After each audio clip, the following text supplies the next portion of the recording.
अस्सलाम वालेकुम, मैं हूं दिन इम्तियाज़ और आप देख रहे हैं तख्ती ऑनलाइन। हमने एलियंस की बातें तो अभी शुरू की हैं, लेकिन एलियंस के हकूक़ की तहफ़्फ़ुज़ और उनके पनपने फूलने के लिए हमने बरसों पहले एलियंस को पैगामात भेजना शुरू कर दिए थे। जी हाँ, बिल्कुल। आज की टीवी पर आपको मुख्तलिफ़ किस्म के एलियंस की शक्लें तो दिखाई जा रही हैं, लेकिन एलियंस को जितनी आसानी इंसानों ने मुहैया की है वो शायद किसी और स्पीशी ने नहीं की होगी। मैं आपकी तवज्जो दिलाता हूँ एक एक्सपेडिशन, एक मिशन की तरफ जिसे वॉयेजर कहा जाता है। वॉयेजर ने आज से कई दहाइयों पहले एलियंस के लिए पैगाम रसानी शुरू कर दी थी। अब एलियन के कोर्ट में बॉल है कि वो कितनी जल्दी हमें ढूंढ सकते हैं।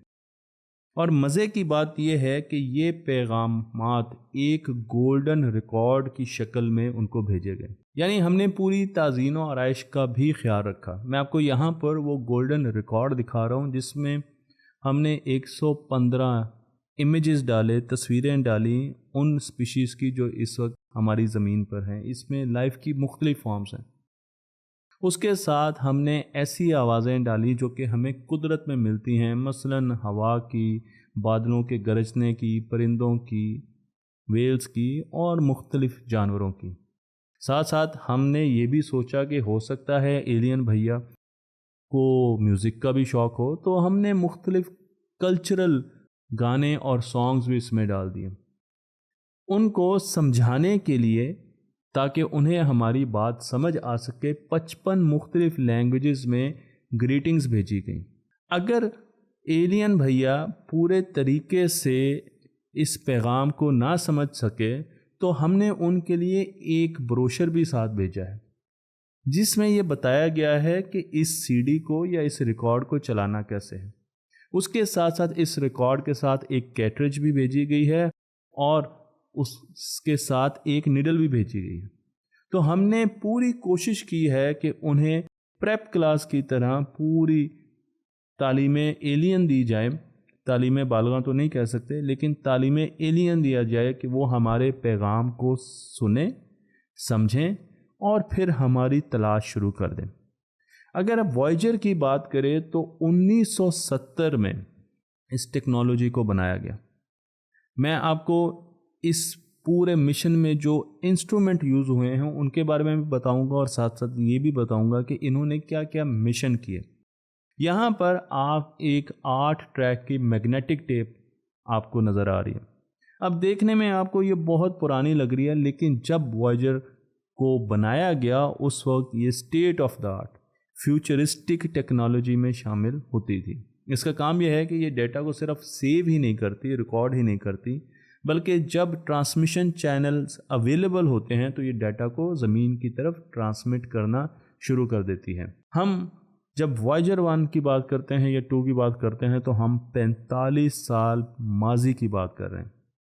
वॉयेजर 1 में एंटीना 3.7 मीटर के साइज़ का है, काफ़ी बड़ा एंटीना है और 21 घंटे चाहिए इसे अगर ये डाटा ट्रांसमिट करता है अपनी करंट लोकेशन से ज़मीन तक पहुंचने के लिए। 21 घंटे। अब आपका सवाल होगा कि ये कितना फासला है, तो प्लूटो तक पहुंचने के लिए, यानी डाटा को प्लूटो से ज़मीन तक आने के लिए सिर्फ 4 घंटे चाहिए, 21 घंटे से चाहिए, तो 5 गुना ज़्यादा। अगर इस लिहाज से, स्केल से देखा जाए तो 5 गुना प्लूटो से ये आगे जा चुका है। अगर मार्स की बात करें तो वहाँ डेटा को हम तक पहुँचने के लिए 12 मिनट एक तरफ, यानी अगर राउंड ट्रिप करें तो 24 मिनट, अदरवाइज़ 12 मिनट चाहिए होते हैं। मैं आपको ये भी बता दूं कि वॉयेजर 1 को सितंबर 1977 में लॉन्च किया गया और साथ ही वॉयेजर 2 को भी लॉन्च किया गया 1977 में। तो दोनों मिशन 1977 में मिलते जुलते और इन्हें सैटर्न और जुपिटर की तरफ, इनका डिज़ाइन भी एक जैसे, इन पर इंस्ट्रूमेंट भी एक जैसे लगे हैं, इन्हें सैटर्न और जुपिटर की तरफ भेजा गया। उस वक्त ये ख्याल किया जा रहा था कि ये 5 साल का मिशन है। 5 साल के मिशन के बाद ये शायद अपनी ज़िंदगी पूरी कर बैठेंगे, लेकिन इन हजरात ने तो हमें हैरान ही कर दिया, क्योंकि इन्होंने तो ठानी कि ये एलियन से जाकर ज़रूर मिलेंगे, बिल मुसाफा करेंगे। इसलिए 5 सालों के बाद इन्हें फिर यूरेनस और नेपच्यून की तरफ भेजा गया। यूरेनस और नेपच्यून भी इनकी तसल्ली ना करवा पाए और उनसे आगे होते हुए ये प्लूटो की साइड से निकलते हुए हीलियोस्फीयर की तरफ चले गए। तो इस वक्त ये दोनों मिशन हीलियोस्फीयर से बाहर जा चुके हैं, यानी हमारे सोलर सिस्टम के बबल से बाहर निकलकर इंटरस्टेलर स्पेस में दाखिल हो चुके हैं। तो ये पहला मिशन है, अगर हम दोनों को इकट्ठा कर लें तो पहला मिशन, या आप कह लें पहले मिशन हैं जो कि इंटरस्टेलर स्पेस में दाखिल हो चुके हैं और वहाँ से हमें डेटा भेजते हैं। इतनी दूर तक जाना, उसके लिए पावर की रिक्वायरमेंट्स तो बहुत ख़ास होंगी। मैं आपको यहाँ पर इनकी पावर सोर्स दिखा रहा हूँ जो कि radio isotope thermo electric generator है। इस थर्मो इलेक्ट्रिक जनरेटर का काम ये है कि जब प्लूटोनियम आइसोटोप डिके करे तो उससे हीट जनरेट की जाए, यानी उसे हीट में कन्वर्ट किया जाए और उसके ज़रिए अपने टेक ऑफ के वक्त 157 वाट पावर प्रोड्यूस की जाए। 157 वाट आप देख सकते हैं कि कितनी थोड़ी पावर है जो इसे चाहिए और ये मुसलसल काम करता जा रहा है। ये इतनी पावर है जो कि हमारे लैपटॉप को चार्जिंग के लिए चाहिए। मैं आपको यहाँ पर ये जनरेटर दिखा भी रहा हूँ, इसका पूरा मॉड्यूल दिखा रहा हूँ जो कि इसकी टेल पर इंस्टॉल किया गया है। तो आप यहाँ पर पूरी डिटेल में भी इसे देख सकते हैं। Radio isotope Aahista Aahista decay करता है और उसकी ज़िंदगी, हाफ लाइफ जिसे कहते हैं, वो है 87.5 साल, 87.5 ईयर्स। इस हिसाब से ये दोनों मिशन 2025 तक काम करते रहेंगे क्योंकि इनकी पावर सोर्स उसके बाद नापैद हो जाएगी। नासा ने इस मिशन को उस वक्त लॉन्च किया जब 176 सालों के बाद तमाम प्लैनेट्स एक लाइन में थे सूरज की, और उसकी वजह ये थी कि जब हमने इस सिचुएशन में, जब वो एक स्ट्रेट लाइन में थे, हमने इसे लॉन्च किया तो ये एक प्लैनेट से ग्रेविटी असिस्ट लेकर उसकी ग्रेविटेशनल फोर्स से फ़ायदा उठाते हुए दूसरे प्लैनेट, दूसरे से तीसरे, यानी बिल्कुल ऐसे ही है जैसे आपने नहर में पत्थर रख दिए हैं जो तैरें और उसके ऊपर से आप छलांगे लगाते हुए आगे बढ़ते जा रहे हैं। अगली वीडियो में मैं आपको ये बताने जा रहा हूँ कि इन दोनों मिशंस में एक तो क्या ख़ास बात थी और किस किस्म की टेक्नोलॉजी का इस्तेमाल हुआ, और इस वक्त ये हमें स्पेस के बारे में और जहाँ जहाँ से ये गुजरे हैं उनके बारे में क्या इन्फॉर्मेशन दे रहे हैं। मैं ये भी बता दूं कि कुछ अरसे पहले ऐसी भी खबरें आई कि वॉयेजर मिशन शायद एलियन से मिल चुके हैं क्योंकि उनसे ऐसे पैगामात मौसूल हो रहे थे जिनकी कोई वजह या तुक ही नहीं बन रही थी। वो क्या हुआ और उसे इंसानों ने कैसे सॉल्व किया। वॉयेजर मिशंस को हमने 1977 में लॉन्च किया। 2 मिशन थे, वॉयेजर 1 और वॉयेजर 2। अब इन मिशंस को तकरीबन 45 साल हो चुके हैं और 2025 में इन्हें 48 साल हो चुके होंगे जबकि इनकी लाइफ ख़त्म हो जाएगी। वॉयेजर 1 और 2 शुरू में सैटर्न और जुपिटर का मुआयना करने और ऑब्जर्वेशंस के लिए भेजे गए थे, लेकिन अब ये दोनों मिशन इंटरस्टेलर स्पेस में दाखिल हो चुके हैं। तो इंसान की तारीख में ये पहले मिशन हैं जो कि इंटरस्टेलर स्पेस में जा चुके हैं। हम वॉयेजर के इंस्ट्रूमेंट्स के बारे में भी बात कर रहे थे। तो वॉयेजर पर 11, एक वॉयेजर स्पेसक्राफ्ट पर 11 ऑन बोर्ड इंस्ट्रूमेंट्स हैं। अच्छा, इनमें ज़्यादातर इंस्ट्रूमेंट वो रिडंडेंट हैं और वो उस वक्त ऑन होते हैं जब उनकी ज़रूरत होती है।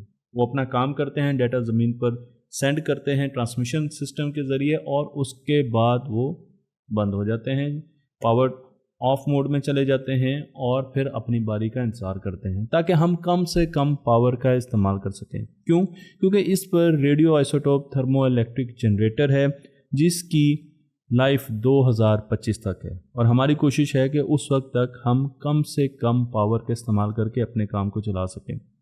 मैं आपको ये भी बता दूं कि इसके ऊपर कोर्स एंड ओरिएंटेशन एडजस्टमेंट भी की जाती है और उसके लिए कोर्स एडजस्टमेंट का मतलब यही है कि हम उसकी डायरेक्शन को ऊपर नीचे मूव कर सकते हैं और उसके लिए 16 हाइड्रोजन थ्रस्टर लगे हुए हैं। तो फ्यूल हाइड्रोजन है, थ्रस्टर इंजन को कहते हैं। 16 इंजन लगे हुए हैं और 8 बैकअप इंजन भी हैं। तो टोटल देख लें कि कितने इंजन हैं। वॉयेजर 2 में ये थ्रस्टर, जो मेन थ्रस्टर्स हैं, वो काम करना छोड़ गए थे और फिर बैकअप थ्रस्टर उनको इस्तेमाल किया गया 37 साल बाद। यानी इमेजिन करें कि एक स्पेसशिप आपने उड़ाया और उसमें जो बैकअप थ्रस्टर है वो 37 साल तक नहीं चले, और फिर अचानक मेन जो थ्रस्टर्स थे, इंजन थे, वो ख़राब हुए और बैकअप थ्रस्टर्स उनको 37 साल बाद चलाया गया और वो बिल्कुल ठीक तरीके से काम कर रहे हैं। तो ये तो एक बहुत बड़ी कामयाबी है इंसानों की कि उन्होंने इतनी अच्छी और शानदार टेक्नोलॉजी बनाई। मैं आपको ये भी बता दूं कि इसके ऊपर एक कस्टम कंप्यूटर भी मौजूद है जो कि स्पेशली इसके लिए ही डिज़ाइन किया गया है, जिसे कंप्यूटर कमांड सिस्टम कहते हैं। 1977 में जब मैं और आप पैदा नहीं हुए थे, मुझे उम्मीद है जो ज़्यादातर लोग देख रहे हैं वो पैदा नहीं हुए होंगे, उस वक्त ये state of the art computer था। उस वक्त का ये सुपर कंप्यूटर था जो कि इस स्पेस क्राफ्ट में इस्तेमाल किया गया। इसके ऊपर नैरो एंगल और वाइड एंगल लेंस लगे हुए हैं, यानी दो मुख्तलिफ किस्म के कैमरे लगे हुए हैं जो कि इस कंप्यूटर से कंट्रोल किए जाते हैं। उसके साथ साथ ये कंप्यूटर डायग्नोस्टिक्स भी रखता है, यानी अपने फॉल्ट खुद डायग्नोज करता है, अपनी तशखीस खुद करता है और आपको भी बताता है कि मेरे अंदर ये फॉल्ट है, जिसके बाद हम इसका रेमेडियल एक्शन ले सकते हैं। मैं आपको ये भी बता दूं कि एक और कंप्यूटर भी आवेज़ा है जो कि मैं तस्वीर में आपको यहाँ पर दिखा रहा हूँ। इसे attitude and articulation control system कहते हैं। एटीट्यूड हमने चंद्रयान में भी देखा था कि वो भी आपकी ओरिएंटेशन को कंट्रोल कर रहा होता है और वो इनलाइन रखता है आपको, यानी वॉयेजर को ज़मीन के साथ, ताकि जब ट्रांसमिशन हो, सिग्नल की ट्रांसमिशन हो, तो ज़मीन को आसानी से मिल जाए। तो ये एक बहुत बड़ा चैलेंज होता है कि हम इतनी दूर से सिग्नल ज़मीन पर रिसीव कर सकें, और वो भी बहुत छोटे से 3.5 मीटर का एंटीना है इसके, बस उस एंटीने से लेकर आ सकें। अगर आप ये देखना चाहते हैं कि ट्रांसमीटर जो सिग्नल भेज रहा है वॉयेजर से, उसकी पावर कितनी है, तो कितनी होगी? कोई वाइल्ड गेस करें। एक रेफ्रिजरेटर के बल्ब जितनी। आपकी फ्रिज के अंदर जो बल्ब चल रहा है ना, उतनी पावर है उस ट्रांसमीटर में, और वो आपको बिलियंस ऑफ माइल्स अवे हमें सिग्नल्स भेज रहा है। तो इससे आप अंदाज़ा लगा सकते हैं, और वक्त के साथ, बल्कि फासले के साथ ये सिग्नल वीक होते हैं। तो सिर्फ एक रेफ्रिजरेटर के बल्ब जितना पावर का ट्रांसमीटर हमें वहाँ से सिग्नल भेज रहा है। मैंने आपको ये बता दिया कि ज़मीन पर बहुत बड़े नेटवर्क लगे हुए हैं जिन्हें डीप स्पेस नेटवर्क कहा जाता है, और उन्हें हमेशा अलाइन किया जाता है वॉयेजर 1 और वॉयेजर 2 के साथ, और उनसे डेटा रिट्रीव किया जाता है। उन दोनों पर आपको मौजूद है कि 8 ट्रैक डिजिटल टेप रिकॉर्डर है जो कि 536 मेगाबिट डेटा स्टोर भी कर सकते हैं, और वो फिर जब उनके पास चैनल अवेलेबल होता है और वो ज़मीन के साथ लाइन ऑफ साइट में होते हैं, तो वो ये डेटा ट्रांसफ़र भी कर देते हैं। वो 100 से ज़्यादा तस्वीर स्टोर कर सकते हैं और उनको ट्रांसमिट भी कर सकते हैं। मैं आपको यहाँ पर एक डिजिटल टेप रिकॉर्डर भी दिखा रहा हूँ जिसने बहुत अच्छा काम किया, बड़े अरसे तक काम किया, लेकिन 2007 में पावर बचाने के लिए हमने फिर इसे मुस्तकिल बंद कर दिया और इसे आउट ऑफ सर्विस कर दिया, क्योंकि हमें पावर चाहिए थी कि हम कितना आगे तक वॉयेजर को लेकर जा सकते हैं। वॉयेजर को स्पेस तक पहुंचने में बहुत से चैलेंजेस का भी सामना करना पड़ा। एक जो बहुत चैलेंज था वो था एस्ट्रॉयड बेल्ट, क्योंकि साइंसदानों का ये ख्याल था कि एस्ट्रॉयड बेल्ट में पत्थर बहुत ज़्यादा एक दूसरे के करीब हैं और कोई भी मिशन इनमें से गुजर नहीं सकता। ये मैं बता दूं कि वॉयेजर से पहले भी कुछ मिशन जैसा पायोनियर 10 और 11 उसमें से गुजर चुके थे, लेकिन साइंसदानों का ये ख्याल था कि वॉयेजर शायद इसमें से ना गुजर सके और यहीं पर तबाह हो जाए, क्योंकि ये पत्थर बहुत ज़्यादा करीब हैं। लेकिन जब वॉयेजर 1 और वॉयेजर 2 इनमें से गुजरे और उन्होंने इसकी तस्वीरें भेजी, तो फिर हमें अंदाज़ा हुआ कि हमें बज़ाहिर ये लगता है कि ये पत्थर एक दूसरे के बहुत करीब है, लेकिन इनमें बहुत ज़्यादा फासला है। ज़्यादातर ये जो बेल्ट है ये एम्प्टी स्पेस है, और एम्प्टी स्पेस की होने की वजह से दोनों स्पेसक्राफ्ट बड़े आराम से गुजर चुके थे इसके अंदर से। लेकिन अभी वॉयेजर को और भी बहुत ज़्यादा चैलेंजेस का सामना था, क्योंकि वह इंटरस्टेलर स्पेस की तरफ जा रहा था, और जब वो उसमें दाखिल हुआ तो अब चैलेंजेस नए आए, क्योंकि इंटरस्टेलर स्पेस बहुत ज़्यादा ठंडी होती है और वहाँ पर रेडिएशंस भी बहुत होती थी।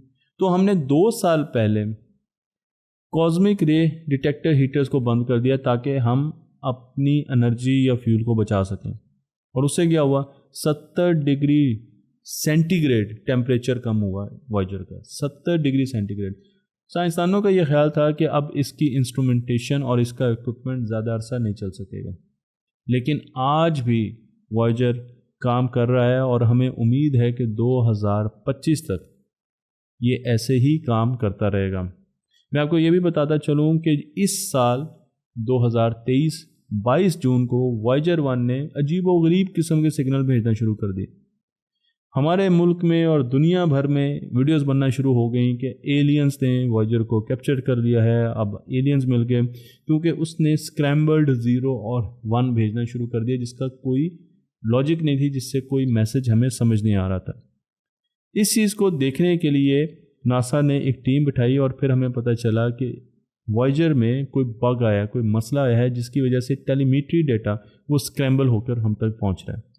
उसे दूर करने के लिए अब टेलीमेट्री डेटा अगर हम तक स्क्रैम्बल होकर पहुंच रहा है तो हमें वॉयेजर 1 की पोजीशन का, लोकेशन का नहीं पता चल रहा। तो साइंटिस्ट ने बैकअप का इस्तेमाल किया और पूरा सिस्टम एक मरतबा रिबूट किया और उस पर बैकअप जो है उसे दोबारा लॉन्च किया, जिसकी वजह से ये प्रॉब्लम ठीक हो गया। लेकिन इससे ये अंदाज़ा हो गया कि वॉयेजर का कंप्यूटर आहिस्ता आहिस्ता अपनी मौत की तरफ जा रहा है। मैं आपको ये भी बताता चलूँ कि वॉयेजर 1 वो पहली मशीन है जो कि इंटरस्टेलर स्पेस में दाखिल हुई और अब तक ये स्पेस में सबसे दूर जाने वाली मशीन है। लेकिन अब बहुत से और मिशन भी इंटरस्टेलर स्पेस में भेजे जाएंगे। जॉन हॉपकिन इंस्टीट्यूट ने ऐलान किया है कि वो 2036 में एक इंटरस्टेलर प्रोब भेजेंगे जो कि वॉयेजर से भी दूर जाएगी। तो वॉयेजर ने बहुत बड़ा काम किया इंसानियत के लिए और हमें बहुत सी इंफॉर्मेशन दी। अगर नहीं दिए तो अभी तक उन्होंने हमें कोई एलियंस नहीं दिए। होपफुली शायद हमारी मुलाकात ना ही हो, लेकिन वॉयेजर अपनी नौइयत का एक ख़ास स्पेस मिशन था, बहुत पुराना था लेकिन बहुत ज़्यादा इन्फॉर्मेशन इसने हमें दी। मुझे उम्मीद है ये वीडियो सीरीज़ आपको पसंद आई होगी। तख्ती ऑनलाइन को लाइक कीजिए, शेयर कीजिए और इस इल्म को दूसरों तक पहुंचाते रहिए।